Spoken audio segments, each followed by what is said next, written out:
Bonjour et bienvenue sur votre chaîne lifestyle préférée. Aujourd'hui, je vous propose de parler un peu plus doucement et un peu plus calmement déjà, et de vous parler au fait des avantages et désavantages d'être youtubeur. Mais globalement, je vais parler de beaucoup plus que ça. Je vais vraiment vous expliquer comment ça fonctionne, comment je vois le métier, Déjà, c'est un métier. Wow! Comment ça se passe dans le regard des autres, dans le regard de la famille, dans le regard juste pour moi, comment j'organise mes journées, le travail, l'argent, les vidéos, le tournage, l'inspiration. Bref, je vais essayer de répondre à un maximum de questions. Ça fait partie un peu de mon nouveau format un peu talk, comme ça où je vais parler avec vous. Et je vais essayer de répondre à toutes vos questions avec ma propre expérience. C'est parti! Tout ce que je vais vous raconter est basé sur ma propre expérience, donc s'il y a des amis youtubeurs par hasard qui me regardent et qui disent que non je raconte des conneries, n'hésitez pas à me le dire, comme ça on peut débattre, y'a pas de souci. Et je sais que des youtubeurs vont regarder cette vidéo, oh oui.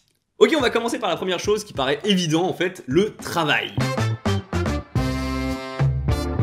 PTDR, t'es youtubeur et tu travailles, mais bien sûr! Oui, que vous le vouliez ou non, youtubeur aujourd'hui c'est devenu un métier. Après, il y en a qui disent influenceur, tout ça. Ça, c'est mieux qu'avant. C'est mieux qu'avant. Maintenant, quand tu dis à quelqu'un que t'es youtubeur, le mec il te dit pas, tu te filmes dans ta chambre. Tu vois, ça va un peu mieux. C'est pas comme il y a 5-10 ans, c'est plus ancré dans les consciences populaires, je peux dire ça comme ça. Mais il y a beaucoup de mystification, il y a beaucoup de clichés encore dans la tête des gens, il y a beaucoup aussi d'inconnus. Il y a plein de gens qui savent pas du tout comment ça se passe. Pour la jouer un peu cliché, il y a des gens, ils voient une vidéo de 5 minutes, ils se disent qu'on a tourné 5 minutes, qu'il n'y a pas eu de montage, ils savent pas. Enfin, il y a plein d'inconnus encore pour ces gens-là. Personnellement, quand je me présente à des inconnus, j'aime pas du tout dire que je suis youtubeur. Il y a toujours des questions vachement indiscrètes qui arrivent derrière, surtout avec la question de l'argent. On va y venir, vous inquiétez pas. Et première chose que j'ai envie de dire sur le travail de youtubeur, je trouve que ne pas montrer qu'on travaille fait partie intégrante du youtubeur. Je sais pas si je m'exprime bien, mais je trouve que, en fait, comme les gens pensent que youtubeur c'est facile, c'est un truc vraiment fait par passion, c'est généralement le cas d'ailleurs. Ça vient du cœur, on compte pas nos heures, tout ça. Faut montrer que c'est facile. Faut surtout pas montrer que c'est dur, tu vois, que c'est dur d'être youtubeur, tout ça. Et donc du coup, il y a un peu une aura qui fait que on doit pas montrer qu'on travaille dur. Et ce serait mal vu de dire qu'on bosse comme un ouf, tu vois. Typiquement dans le genre de choses que je vous raconte pas, tu vois, parce que j'ai pas forcément envie de tenir les gens informés sur forcément le travail. J'ai fait une sorte de burn-out un peu,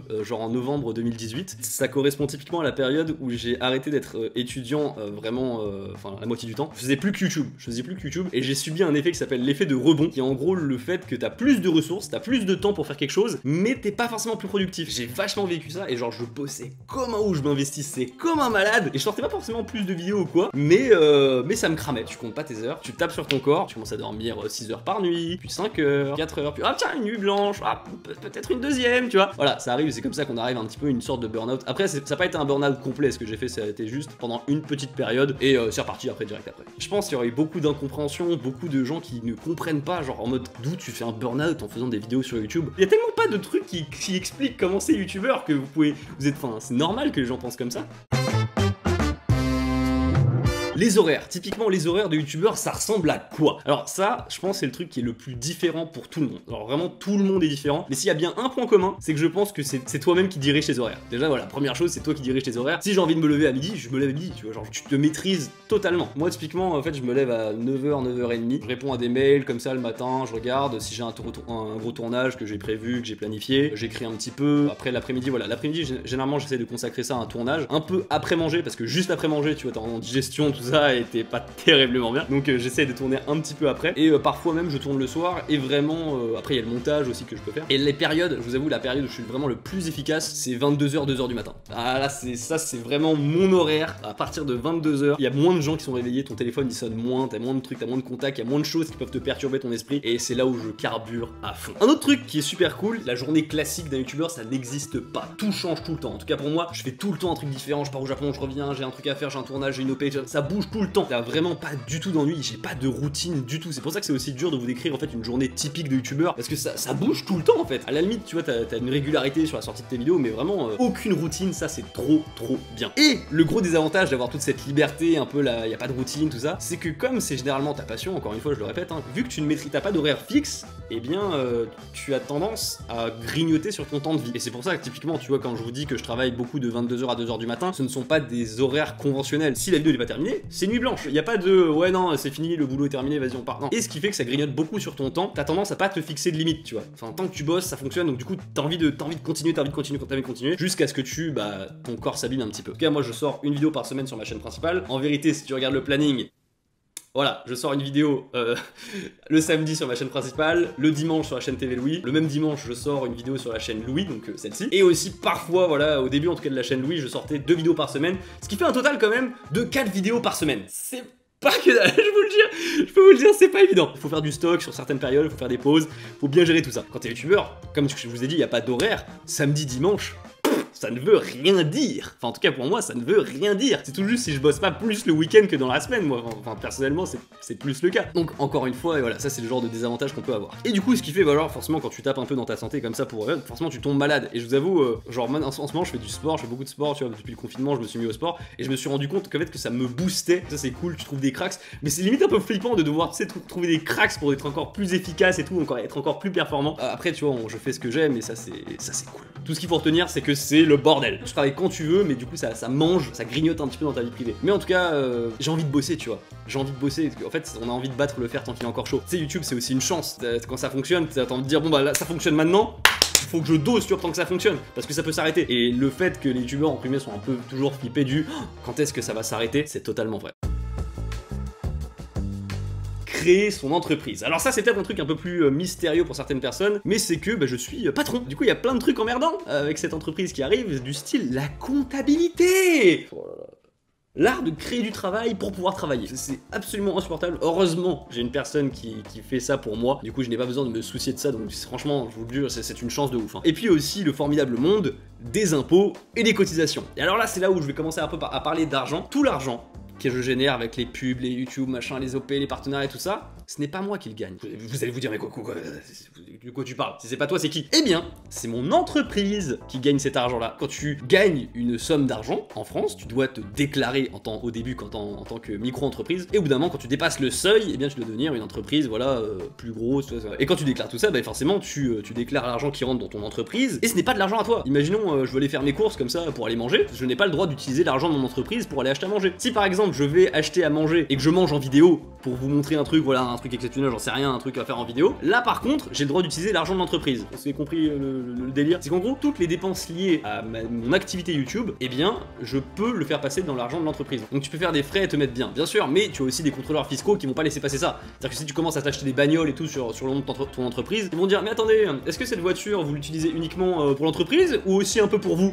Et généralement, tu vas te faire allumer. Tu peux pas non plus faire tout et n'importe quoi. Et au bout d'un moment, tu peux te dire, bon bah tant pis, tu vois, je triche un petit peu, et je récupère un peu d'argent, et puis comme ça, je peux faire les courses sous mon nom. Et en échange, voilà, je m'achète plein de trucs avec l'entreprise. Bah ça aussi, c'est pas une solution à long terme. Pourquoi? Parce que si tu ne verses pas de salaire, eh bah tu ne cotises pas. Et si tu ne cotises pas, tu n'as pas de retraite. Vous comprenez l'idée? Tu gagnes autant T, au bout d'un moment, tu vas payer ce truc-là. Tu auras cotisé zéro quand tu arriveras à ta retraite, et là, bah, ce sera la merde. Vous allez me dire, dans ce cas-là, c'est facile, tu prends juste l'argent de l'entreprise, tu te verses ça en salaire. Quoi de plus simple? Et c'est là que vous allez découvrir aussi le formidable monde des charges. Alors pourquoi je vous explique tout ça? C'est parce qu'il y a beaucoup de gens qui vraiment fantasment sur l'argent sur YouTube, mais vraiment, faut vraiment démystifier ça de ouf. Imaginons que je veux me verser un salaire de 2000 € net. 2000 € dans ma poche, comme ça, clac. Combien l'entreprise Louis-San doit dépenser d'argent pour que je touche 2000 € dans ma poche? Je dois payer 4500 €.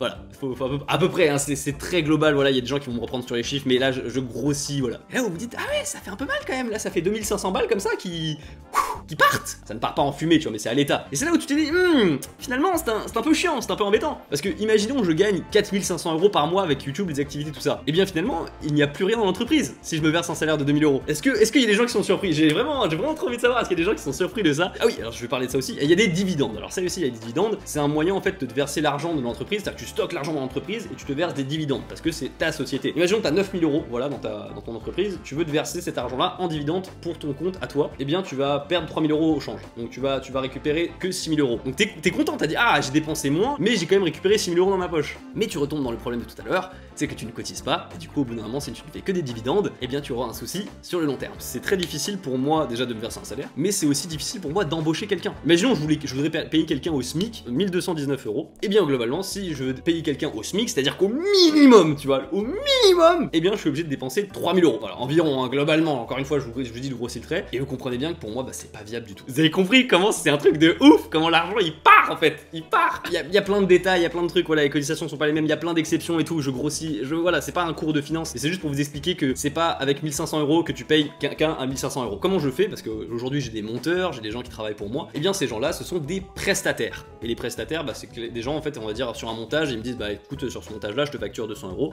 Très bien, bah écoute, c'est 200 €, clac, et là c'est l'argent de mon entreprise, et bim, c'est lui qui récupère 200 €. Donc moi j'ai que 200 € à dépenser. Si demain YouTube s'écroule, tu fais quoi? Très sincèrement, c'est comme si je vous disais, bah si demain ta boîte dans laquelle tu travailles s'écroule, tu fais quoi?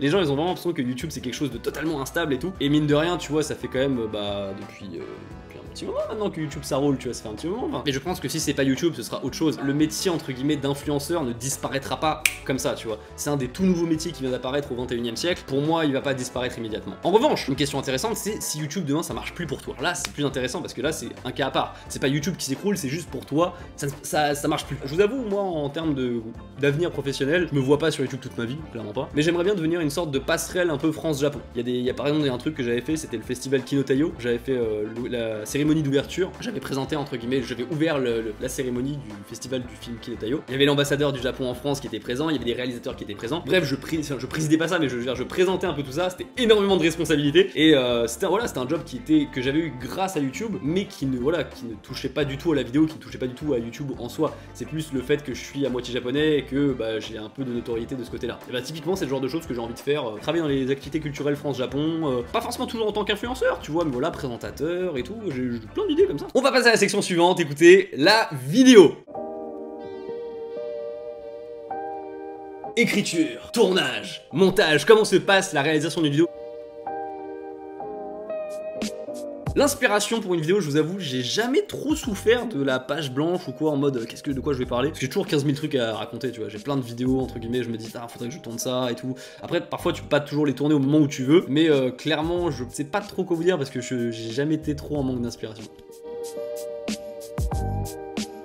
L'écriture. Alors c'est pas toujours le cas, on n'écrit pas toujours pour une vidéo, mais l'écriture en tout cas pour mes vidéos sur la chaîne Louison, comme par exemple la délinquance au Japon, eh bien je l'ai écrit réparti sur 2 jours, et je pense qu'en cumulé, j'ai dû écrire quelque chose comme 3-4 heures, quelque chose, enfin là, tu vois. L'écriture c'est pas un truc que tu peux faire en mode non-stop et tout, tu tapes comme ça, faire des recherches, tu dois aller à droite à gauche, vérifier, un peu soigner ton truc. Tu sais, c'est en forgeant qu'on devient forgeron, c'est en YouTubant qu'on devient YouTubeur.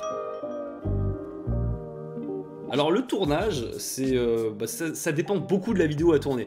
Typiquement les vidéos vlog, tu vois, et ça se répartit sur une journée, même parfois plus. Mais les tournages entre les 3 chaînes que j'ai sont très différentes. C'est-à-dire que là, un tournage de la chaîne Louis, globalement, ça dure entre 30 minutes et 1 heure, ce qui n'est pas très long du tout, c'est vraiment pas long. La chaîne Louis-san, c'est beaucoup plus technique. Je me mets beaucoup plus d'efforts sur cette chaîne-là. C'est pas forcément toujours le truc qui fonctionne le mieux, mais en tout cas, je mets beaucoup plus d'efforts. Quand j'ai passé une journée avec un maître sushi, eh bien, j'ai passé littéralement toute la journée avec lui. Donc voilà, le tournage se déroule sur 10 heures, c'est pas évident, je dois cadrer tout, tu vois, je devais m'occuper de tout. C'était assez technique et c'est moi qui pense la vidéo en même temps que je la tourne. Il y a plein de défis différents. Quand c'est scripté, j'ai pas à réfléchir, tu vois, juste je lis mon texte, j'apprends un petit peu juste avant, je balance mon texte, ça continue. C'est très rassurant en fait d'avoir une vidéo full scriptée. Tu fais le travail avant en fait. Par contre, avoir une vidéo comme ça en vlog ou genre en intervention où tu fais de l'impro, eh bien c'est plus stressant. Semi-scripté, c'est déjà plus rassurant, tu vois, j'ai une sorte d'appui, une sorte de canne pour pouvoir continuer dans ma vidéo. C'est très différent, tu vois. Et je suis content de pouvoir faire plein de trucs différents comme ça. Je m'amuse, je découvre plein de trucs. TV Louis, c'est full impro, tu vois, et ça aide beaucoup parce qu'on est deux. C'est rare qu'on s'emmerde en fait, parce qu'il y a plus d'interaction, alors que quand je suis tout seul, si j'arrête de parler, et il se passe plus rien. Ça paraît logique, je suis tout à fait d'accord. Un truc qu'on pense pas par exemple pour le tournage, il y a plein de choses qu'il faut pas oublier, style le matos. Et le matos, vous vous rendez pas compte tout le matos auquel on doit penser à chaque fois qu'on tourne. Là je suis en intérieur, donc si j'oublie quelque chose, c'est chiant, tu vois, imagine j'oublie la focus, j'ai la vidéo qui est toute floue, un peu chiant. J'oublie d'allumer le micro, d'ailleurs j'ai un petit stress, tu vois, je me dis est-ce que j'enregistre? Oui j'enregistre, tout va bien. Typiquement si le micro n'a pas enregistré, je suis baisé, faut tout recommencer, tu vois. Si les lights elles commencent à partir en couille, je ne peux pas tourner. Il y a plein d'éléments comme ça qui peuvent faire chier, et en plus le pire c'est quand t'es en extérieur. Quand t'es en extérieur là, faut vraiment pas oublier, hein. On a l'habitude maintenant avec Tev, du coup on a même une sacoche, tu vois, de secours et tout, avec 2 batteries pour la caméra, il y a une pile pour le micro, carte SD, faut pas oublier carte SD bien sûr, parce que tu enregistres quoi, sinon t'enregistres rien du tout. Imaginons ta vitesse d'obturateur, je sais vous comprenez rien, mais vous savez le truc qui scintille, tu sais, comme ça là, quand t'es en extérieur, c'est chiant, c'est pas agréable à regarder. Bah ça c'est un oubli, ou parfois on peut pas le régler, mais en tout cas c'est un oubli, si tu vois ça c'est généralement un oubli, et il faut y penser, parce que si tu tournes toute la, je sais pas, une dizaine de minutes dans la vidéo, qu'il y a tout le temps le comme ça va être un peu chiant à regarder sur la fin. Typiquement c'est chiant, donc il faut corriger tout ça. Donc voilà, j'ai parlé de l'écriture, du tournage et forcément à la fin, le montage. Le montage, c'est certainement la période, enfin le truc qui prend le plus de temps. Pour la chaîne Louis-san, ça peut monter jusqu'à du 20 heures. Je suis déjà monté quand j'étais mauvais, tu vois, genre j'ai mis 100 heures pour une vidéo. Et j'ai appris le montage sur le tas. C'est-à-dire que j'ai pas eu de formation ni rien. J'ai appris avec le logiciel de montage, je monte avec Final Cut Pro. Et le montage, c'est un truc qui me plaisait, enfin qui me plaît énormément. Je vous avoue, j'adore monter, mais j'aime pas monter dans l'empressement. Genre monter un clip, c'est très agréable, tu vois, parce que tu peux vraiment mettre ta patte artistique dedans. Mais monter une vidéo, comme celle-ci typiquement, il y a moins de réflexion artistique à avoir, tu vois, clairement, c'est moins, il y a moins d'effets de style à mettre, tu vois, même si tu vois, là, le monteur, il va pas être content, du coup, il va mettre des trucs, des effets pas possibles, là, tu vois, pour montrer qu'il sait faire plein de choses, mais dans l'absolu, le montage, c'est quelque chose que généralement les youtubeurs se déchargent le plus tôt, enfin, quand ils peuvent. Et c'est mon cas, bah, j'ai plusieurs monteurs avec moi, ils font pas toutes les vidéos, globalement, alors sur la chaîne Louis, je ne monte aucune vidéo, sur la chaîne Télé Louis, pareil, il y a un monteur qui est dédié à cette chaîne-là, et sur la chaîne Louis San, c'est 1 sur 2, globalement, c'est 1 sur 2 parce que je suis beaucoup plus exigeant sur cette chaîne-là, et le vlog, ça, c'est plus spécial encore, c'est vraiment, enfin, les vidéos en extérieur, c'est encore plus spécial, c'est là où, en fait, tu peux vraiment sortir ta patte artistique, c'est pour ça que j'aime beaucoup monter les vidéos en extérieur, c'est le truc le plus cool à monter, en tout cas. Prochaine ligne, le fait de faire des vidéos, ça coûte des sous. Là, vous voyez l'image comme ça. Et je vous ai déjà montré l'envers du décor, mais déjà il faut un décor, ce qui coûte de l'argent, tu vois, t'es pas obligé de prendre un décor aussi énorme, mais je veux dire, t'es obligé d'avoir un petit truc, tu vois, au moins. Bah, y a un fond vert, ça coûte des sous.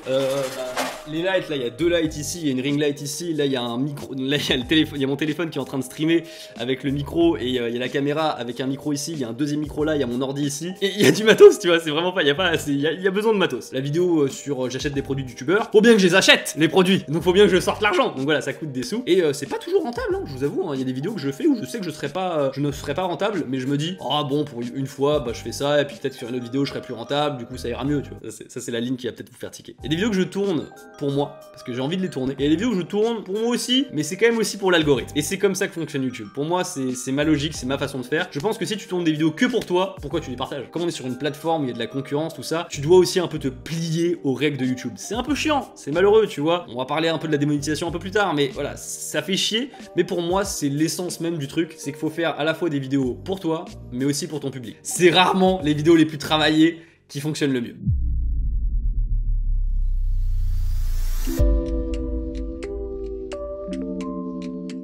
L'argent.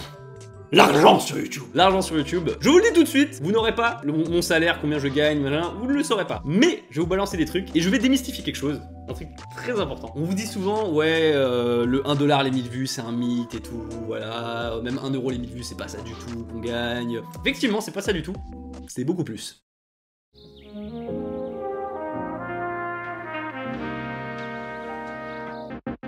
Alors là, je veux pas parler au nom de tous les youtubeurs parce que ça varie énormément en fonction des chaînes, mais clairement ma chaîne, je vous le dis, je suis pas du tout à 1€ tous les 1000 vues. Voilà, je suis à plus. Je vous dirai pas combien plus, mais vous prendrez en compte aussi toutes les histoires d'impôts, tout ça et tout, le salaire, vous avez compris que c'était pas évident. Ensuite, il y a un autre truc, c'est que ça varie beaucoup. La monétisation, ça dépend beaucoup des chaînes YouTube, ça dépend beaucoup des vidéos que tu fais, des thèmes que tu abordes et même des périodes dans l'année, tu vois. Par exemple, JDG, on avait beaucoup parlé, c'est que finalement, genre à partir entre septembre et décembre, c'est le feu. Tu vois, le septembre et décembre, la monétisation, là, wouh, ça c'est juste avant Noël et tout. Il y a plus de publicitaires, du coup, bah forcément ça va mieux. Février, janvier, février, c'est la dèche, bah les publicitaires, ils ont déjà dépensé leur argent, du coup il y a plus rien. Et l'été, pareil, c'est pas ouf, tu vois. L'été, généralement, ils sont en vacances, voilà. Donc voilà, ça dépend du moment où tu fais les vidéos, ça dépend de la longueur de tes vidéos. Là récemment, YouTube a dit que les vidéos entre guillemets de 8 minutes pourraient avoir aussi des pubs au milieu de la vidéo, et ça c'est très important. Les revenus générés entre une vidéo qui fait 5 minutes et une vidéo aujourd'hui qui fait 10 minutes où tu mets genre 2 pubs à l'intérieur, là, rien à voir. C'est plus chiant pour vous, je suis d'accord, même pour moi, hein. Mais on touche plus grâce à ça. Quand vous voyez des pubs au milieu d'une vidéo,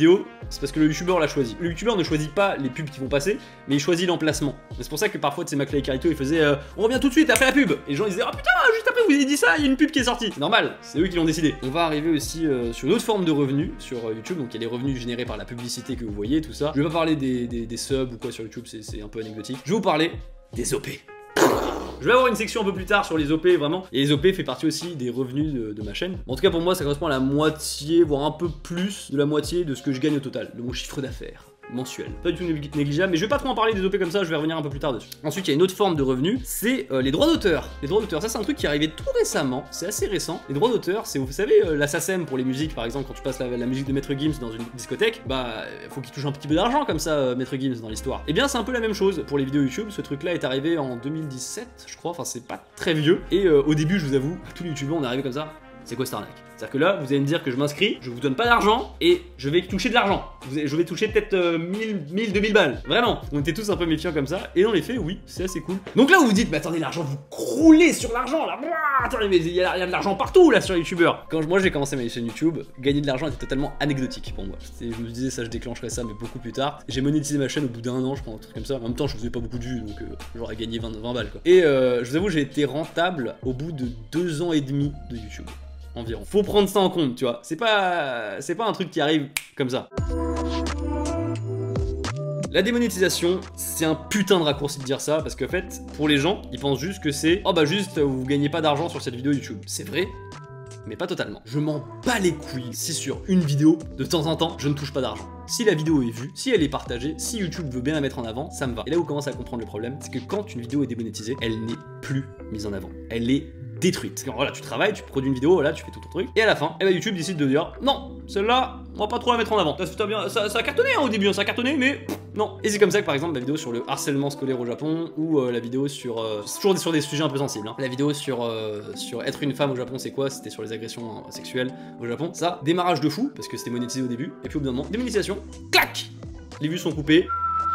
Et vous allez me dire, non mais bon, c'est pas grave, oui, tu fais moins de vues et tout. Et je vous avoue, oui, vous pourrez me dire ça, tu vois, mais moi ça me fait chier parce que j'ai envie, quand je travaille sur une vidéo, j'ai envie qu'elle soit partagée, tu vois, j'ai envie en plus sur des sujets assez importants, tu vois, genre. Donc c'est un peu désagréable de te dire que YouTube te démonétise une vidéo où t'as envie de dire que le harcèlement c'est pas bien. Pourquoi?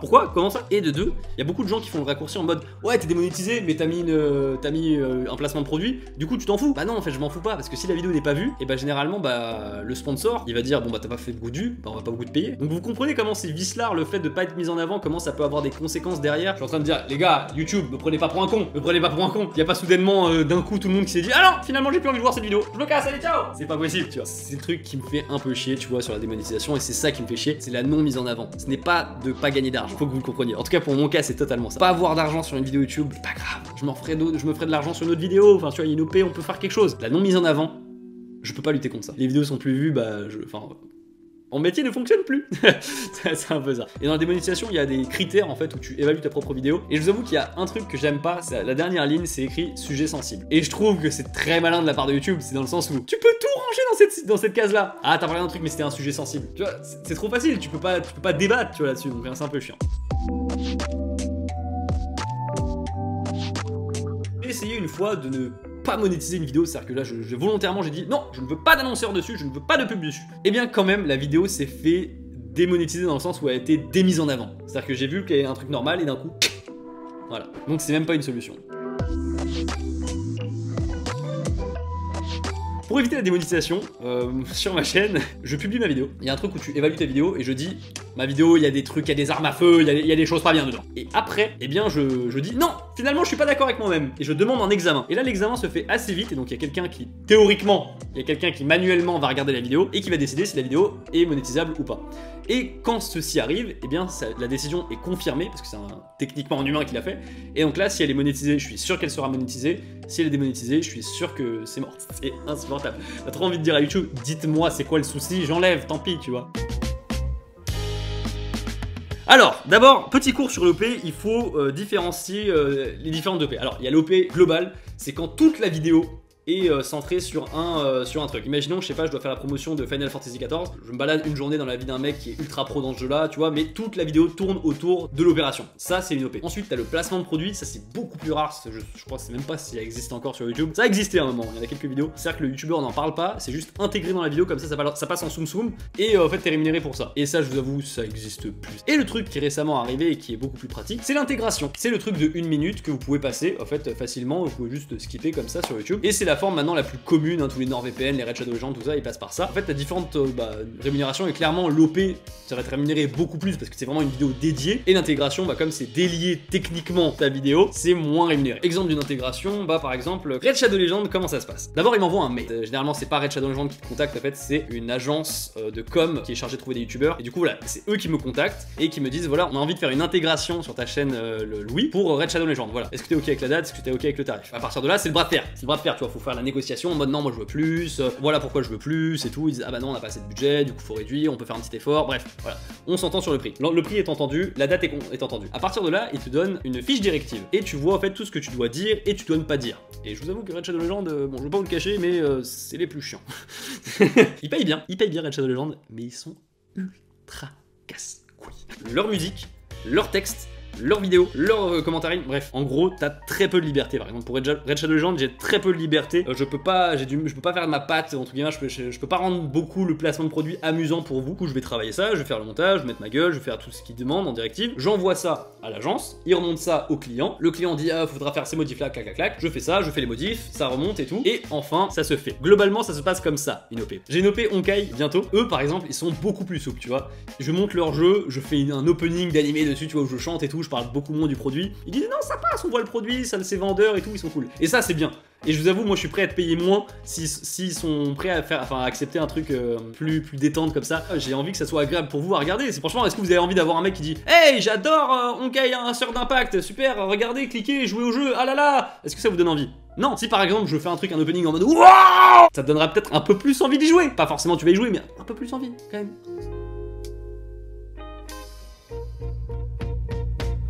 C'est pas toujours un plancher. Il y en a qui disent par exemple ouais c'est 5K l'OP Red Shadow Legends. Ça dépend de beaucoup de choses. Ça dépend déjà du nombre de vues que tu fais. Et imaginons je sais pas tu fais en moyenne 200 000 vues. Bien l'OP elle va être à 3500, 4000 euros. Et encore hein, je vous dis Red Shadow Legends c'est des gens qui payent bien. Hein. Red Shadow Legends ils sont chiants du coup ils payent pas trop mal. Ça c'est le montant fixe. Ça c'est quand t'es payé un truc fixe. C'est-à-dire que imaginons globalement tu fais 200 000 vues en moyenne sur ta chaîne. Si la vidéo elle fait 50 000 vues, pas de chance. Dommage pour Red Shadow Legends. Mais ils devront payer le montant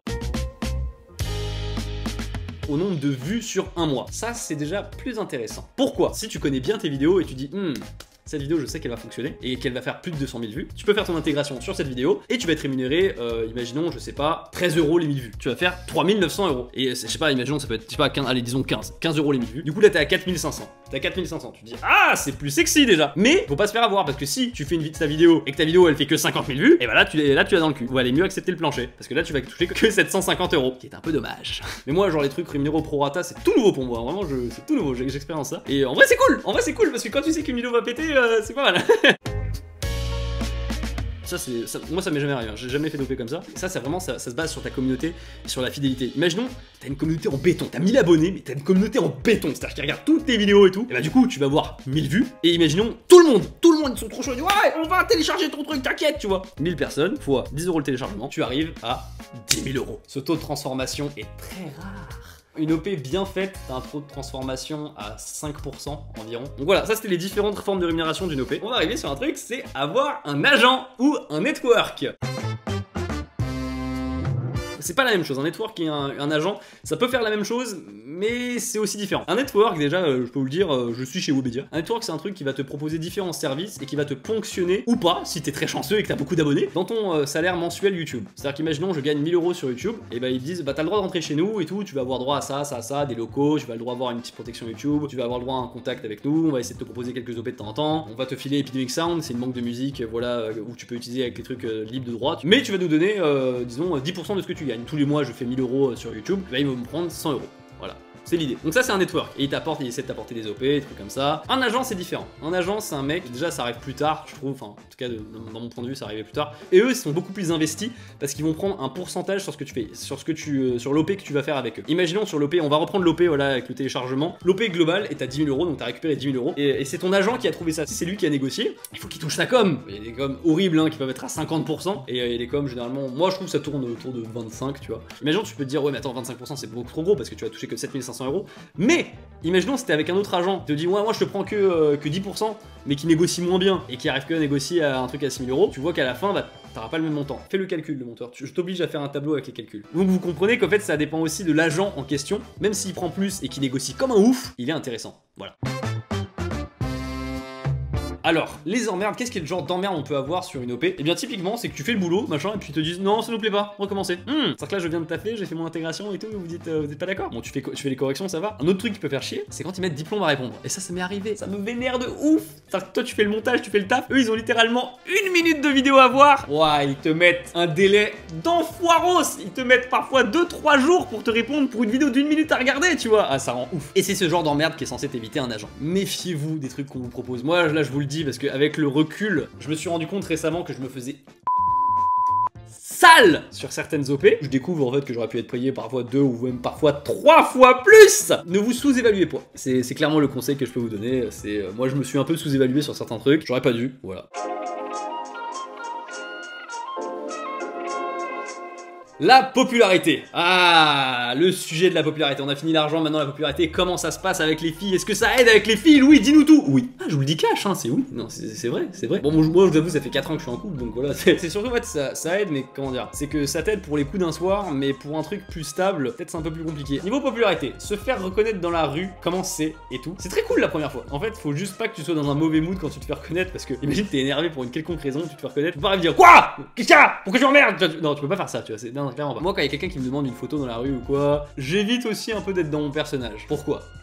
Parce que tout simplement, j'ai pas envie de en mode hey, comment ça va, Rexemas, tu vois? J'ai pas envie de faire ça. J'ai envie de qu'ils voient que je suis un être humain à côté. Et un autre truc, un petit conseil, c'est dites bonjour aux gens. Dites-leur bonjour quand vous leur demandez quelque chose, vous voulez les aborder. Dites-leur bonjour. Et si jamais ils sont avec une autre personne, typiquement leur copine, leur femme, leur copain, tout ça, leur pote, dites-leur bonjour aussi. C'est important. Dire bonjour.